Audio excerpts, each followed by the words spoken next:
Hey, this is Andre with BLACKTREE TV. We are at the red carpet premiere of Free State of Jones. Make sure you stay tuned because we have some exclusive interviews from the entire cast.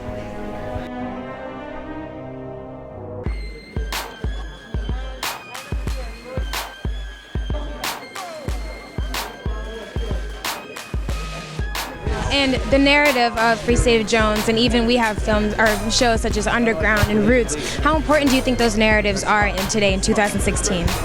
Well, I think it's really important, to acknowledge our history, and I think especially, areas like this of after the Civil War and Reconstruction, there's not been that many films about the Reconstruction era. I certainly didn't know that there was somewhat of a re-enslavement of, after slavery was abolished. It wasn't just cut and dried, and I think, that sort of struggle for freedom being an ongoing process is something that's very relevant to today. I think, we can't take our freedom for granted, whatever age we live in. Oh, first of all, you look awesome. I love this. Is this an ascot? Is that what that's called? It is a scarf that can also double as an ascot. Oh, I like that. We got a rock and roll here, Is that inspired from any of the costumes that you found in the film? No, it's from BLACKTREE TV. It's inspired by you guys. We gave that to you. I don't know if you knew. No, I just wanted something that had a little bit of a period sense and a little bit of something that had texture and quality to it, like this film does. A lot of it's shot outside. A lot of it has a lot of floral quality. So, it's just thinking, Tell us about some of the costumes you wore. We heard from some of your co-stars they wore a 150-year-old jacket for the film. I wore a 300-year-old pair of pants. Fortunately, my underwear was mine. Yeah. Well, other than the physical, the atmosphere of the set, what did you have to do to prepare to get in the role for Mary? I read a lot, and I watched a lot of Shelby Foote interviews, because I think what you have to remember is that these are people who grew their own food. These are people who could not go to a grocery store. This is if the Confederate soldiers came and took my character's land and hogs and my donkey, she didn't have anything. And I read a lot of history about that and just sort of did a lot of interviews, like Ken Burns' Civil War. I'd already seen it and I rewatched it, stuff like that. Because it's really important to honor that story. You have to honor the fact that these people were in a life or death situation, and a lot of people died. A lot of Americans on both sides died for that war. How did working on this project kind of change your perspective on that time period, or even what your ancestors might have gone through during that time? I would say it certainly gave me a greater appreciation for everything that I have. There was a day we shot at the Rural, I think it was called the Rural Museum in Baton Rouge, and it was a big picnic scene, and everyone was in white, and it was blazing hot that day.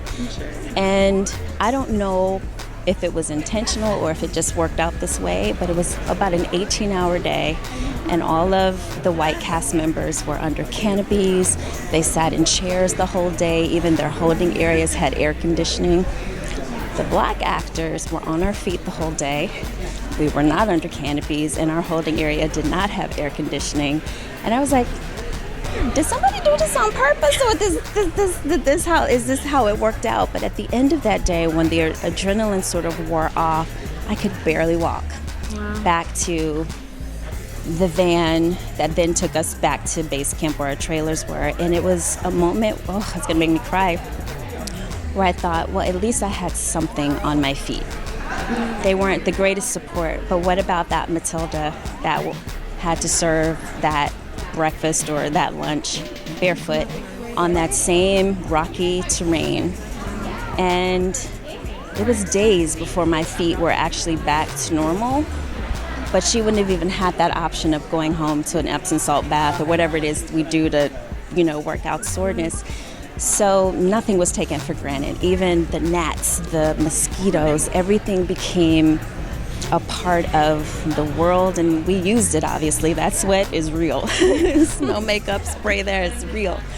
And it just gives you a greater appreciation, at least for me, that I'm extraordinarily lucky to be standing here talking to you with a mic in my face and a camera and a dress that someone gave me on a Tuesday night in 2016.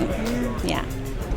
Yeah. So I'm from New York. I've never heard of Newt ever in my life. So how did you come across this story? I stumbled upon the story by someone who brought me like a treatment, sort of a synopsis about the movie, but none of it made sense because everything's been whitewashed. Yeah.